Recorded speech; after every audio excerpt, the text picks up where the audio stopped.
Okay, welcome to another episode of On the Wrist from Off the Cuff. Today we have another great review for you from Crafter Blue.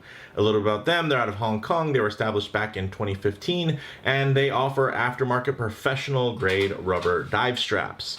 Now, in terms of the products that they produce, they extend that into application specific as well as universal rubber dive straps. Now, these are part of their universal line, so they do have straight ends versus the fitted ends you would normally find in some of their more higher end offerings, but these are actually pretty sweet. So once I saw these, I had to reach out to Crafter Blue. Haven't reviewed a lot of any of their stuff in a really long time, so I'm glad to get them back on the channel because I think these offerings are very, very cool. So you have the straight end FKM rubber strap, and there's basically kind of two versions of it. There's one that's considered the performance style that has a little bit of texturing, and then there's the other one that has kind of that almost 3-link etch to it, which I think looks really great. So we're going to be looking at the UX03 and the UX05, and in terms of the watches that will be kind of modeling these straps for you guys today, you got, of course, the JDM Seiko SRP-B07 and the Zen 556A. Both excellent watches, extremely versatile, and actually have quite a bit in common in terms of their design language, and I don't think I've ever done a video with them together on the screen at the same time, so I figured why not have a little bit of fun. So with all that said, let's go ahead, zoom the camera out, get these pieces in hand, and take a closer look. Alright guys, as you can see, Crafter Blue packaging, pretty straightforward. So let's take a look at what we get inside for this model here. This is the green strap, and as you can see, really handsome, great shade of green, very versatile, almost has kind of some golden hues to it, and you can just tell that the fit and finish on here is absolutely fantastic. Check out everything. Nothing looks rough, nothing looks unfinished in terms of like mold lines or anything like that. And of course you do have this pocketing done, which does help one, water drain out of there, but also, let's say if you're sweating, there's less contact patch there, so it should technically keep your wrist a little bit drier. And then you kind of get both ends. You can see there is the curved uppers, and then the very nice flat pliable lowers, which is really fantastic. And then for these models, right, for the UX03 model, you do get these really nice high-end spring bars, and some of you are like, oh, there's no difference. But some of you are looking at these saying, wow, those look like Swiss-made spring bars, and I would say they do. These are the legit nice spring bars that look very Rolex-like, and other higher-end brands also use these types of spring bars. So these are actually really nice. I was super surprised to find that those came in there like free of charge. So very cool from that perspective. So that's the green. And then let's look on the other side of the house here, guys. Okay, so these are all 20 millimeters, by the way. And then here you're not seeing any bag that has any cool little spring bars. It's because here you have quick release spring bars. So very cool, and you can see the pattern is a little bit different. You're also getting contrast stitching. So let me get this all in, and this is actually a really nice blue. It's deep and dark, but because of all of the different texturing, it's going to catch light in a lot of different ways, which will help it kind of match to your dial or bracelet a lot easier. Same type of milled hardware. This one actually doesn't have a taper. This one goes 20 to 20 versus here you're going to have, it's going to go from 20 to 18, and then these are also available in 22 millimeters, which will come down to 20 millimeters. So I believe this is the only one that doesn't taper, and then it'll basically, if you get the 22 model, it'll taper to 20, and then here this tapers to 18, and if you get the 22 model, I believe it tapers to 20 as well. So very cool. I'm digging these. But with that kind of out of the way, now that you guys saw a little bit of that, let's check them out on the watches and kind of get a look at how they lay, how they hang, and then we can get into some of the other colors that are available. I don't have every color that they have available, but I have most of them. I think I'm just short maybe like an orange strap or two. So check these guys out. So very fun little options to have here sitting next to each other. They're both, you know, classic kind of aviation style pilot's watches. Actually, this one's a little dusty. Let me get that. Bam.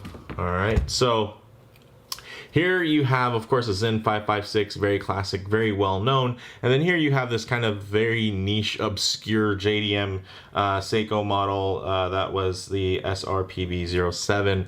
And they do have a very similar typeface there, and actually there were later iterations of this as well. I believe this is actually, oddly enough, fell under the Presage line, so it was like a sporty Presage. And you can see very nice. This is actually, I think, before Presage was written on the dial. At one point they updated these, had Presage written on the dial. This is right before that. But one thing that's actually another cool thing is actually from the rear. Look at that, golden rotors. I thought that was funny that they both had that too. Coincidence? I don't know. But you can see aesthetically very similar. I would say here you're going to have more traditional pilot watch sizing at about 41 millimeters, I want to say, or 40. So this is going to be wearing a little bit larger, so you're going to have more expansive dial. Versus here, the cool thing about the 556 is it's Zen's kind of more entry level offering within the aviation space, which they have tons of pilot watches, but this is more in the everyday category. It does have a screw down crown and 200 meters worth of water resistance, even with that beautiful display case back showing that nice top grade ETA movement there. So very, very cool. You can see, even see there's some blued screws up in there. So very lovely. Obviously, you know, this is a much nicer watch, the Zen, but the Seiko is much cheaper. I don't know about how much cheaper today, because now that they are kind of scarce and they have sapphire and some cool features and looks that you can't really find in abundance within Seiko's catalog, they're probably going for a little bit more. But very cool. And you can see that these straps wear in a very different way. I really like this pattern here. It almost reminds me of kind of a fabric style pattern. So I think that kind of adds to a very technical aesthetic, maybe a little bit even tactical, where it just looks like a really tough material, although it's rubber, which is great, and it's, you know, waterproof, so it is tactical from that perspective. But I like the texturing there. It just makes it stand out a bit, and gives you a different feel and a different option as compared to, I think this is just a glorious strap. I would say out of the two, this is going to probably be get the dust off of it there, is going to be my favorite, and mostly just because of how premium it feels. I mean, this feels like a really expensive strap. Speaking of pricing, guys, these actually go for 80 bucks each, and they are currently, I believe, on sale for about $64. And for me, that's a great deal. You guys know Crafted Blue makes extremely nice stuff. They make fitted end link stuff for Tudor as well, and some Prospex divers. So they do really nice stuff. And to get into some of the details here, let's start with this one with the UX03. You're getting a 20 millimeter lug width that does taper down to 18 millimeters at the buckle. You're getting the brushed stainless steel tang buckle, or you can actually get that also in a couple other options. You can get it in a black PVD coat or a gold tone as well. The overall length on these, if you were to flatten it out, right, of course there's some curvature built in for comfort, so that it really conforms to the wrist. But if you were to flatten this out, maximum length, it's going to be 125 millimeters and 80 millimeters, and then the thickness even tapers as well at about 5 millimeters, tapering down to about 3.5 millimeters. So it has a really great wear to it. In terms of the colors, you see black here. There's a royal blue, orange, green, and gray. We got the green. Here's the royal blue. Let me pull that out just so you guys can take a look at the tone. Very, very nice, versatile, and bright as compared to the darker blue that you saw on the other style strap with the texturing. So this is a great, fun, bright color. Reminds me a little bit of the Pelagos blue. And then the gray, kind of sad I don't have the orange, but the gray, wow. Look at that, very versatile as well. This on a blue dial would look killer, or even on a black dial model, just to kind of add a little bit more dimensionality to it. So I do like that. Did I just make up a word? Maybe.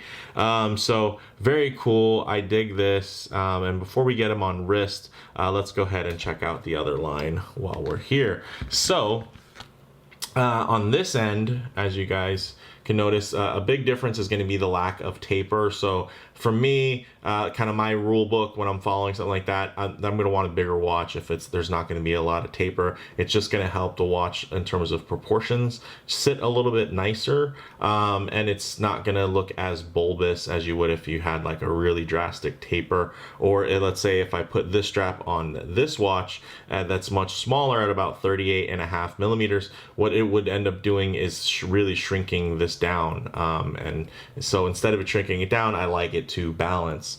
So we already saw the blue, so let's check this one out. This is a really cool color.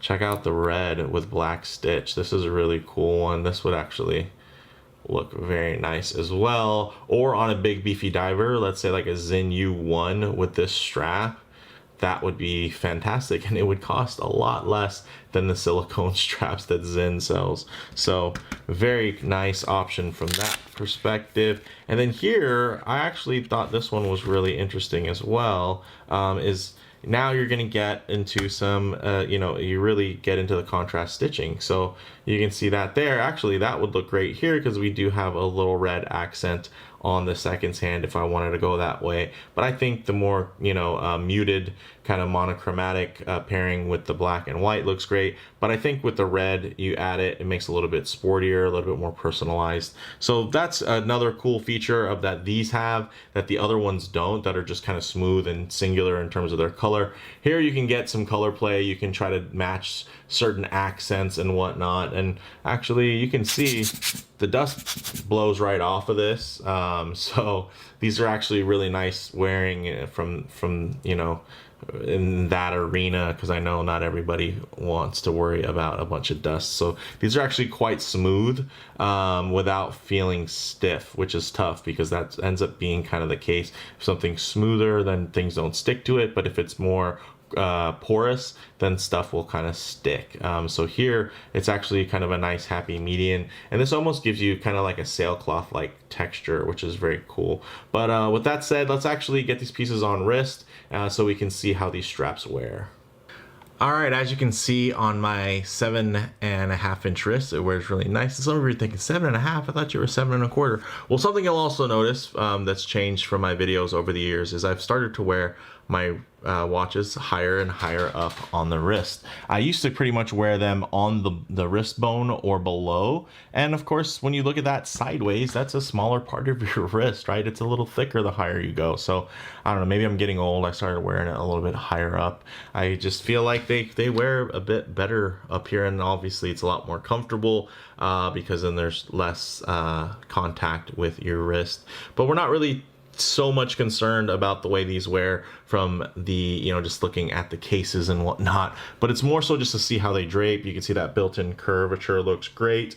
And then here, you do get, of course, that steel tang buckle. I want to say that here is pretty much the only option. You're not going to be able to get a bunch of different ones there. Similar in terms of the length at 125 paired with the 80 millimeters, except the thickness is going to be a little bit of a different taper, about less dramatic at 4.3 thick down to about 3.5 thick towards the end there. And then, you're getting black with white thread, black with red thread, navy with red thread, and then red with black thread colors. And then, of course, flat uppers. So that's another reason why you don't necessarily have to have as dramatic of a taper from the thickness perspective, is because it's actually going to be more pliable here anyway, which is great. So it's not like there's a break-in period or anything. Very soft, very supple. And I'll say that, the hardware is pretty nice. It's not, luxury level or anything like that, but if you really wanted to, of course, you could always get some nicer hardware. So there's room for improvement. These aren't perfect, but at the price point, at, you know, on sale for about 64 bucks, these are really nice. And they're going to hold up and perform really well as present really well in terms of the aesthetics and how nice they are. So some of you are really excited to see a watch on my left wrist because I'm left-handed, or at least half left-handed. I write with my left hand, so I always wear my watches on my right wrist. So I know not everybody is a lefty, so some of them get thrown off when they see these, you know, wristwatch rolls and presentations and whatnot. But I think these were really great. So big thank you to Crafter Blue for sending these through for me to take a look at. I think they look fantastic. I'm happy to share them with you guys. I've always had good experiences with Crafter Blue, even to include all the way in the beginning when they were just making, like, I think it was a sumo strap and the Marine Master strap fitted, and then they just kind of exploded. And you'll see them, you know, being carried even at Strap Code as, you know, one of the bigger vendors that carries their stuff, and even putting out watches, which I've also reviewed of theirs. So I'm really happy to see them continue to grow and continue to release other quality products that I can share with you guys. So let me know what you guys think in the comments below. If you like the video, please do it like, and you know what, in those comments, let me know which style you prefer better, and, you know, let me know some cool pairing ideas. Even seeing this, of course, you start thinking of that kind of Rolex style. So anything that's kind of within that black and steel with a dive time bezel, this type of strap would look fantastic. And although it doesn't have the fitted end you'd find in, you know, some super high-end offerings, the nice thing is this is going to fit really well, and it's going to flow really well. So it's going to give you pretty much all of those benefits just without having that, you know, closing the gap on there. But you can see visually, you don't even really notice the gap. So that's something to consider. So these are really just well executed. But again, guys, if you like the video, please hit like, and if you haven't already, please subscribe for more content just like this. Thanks, guys.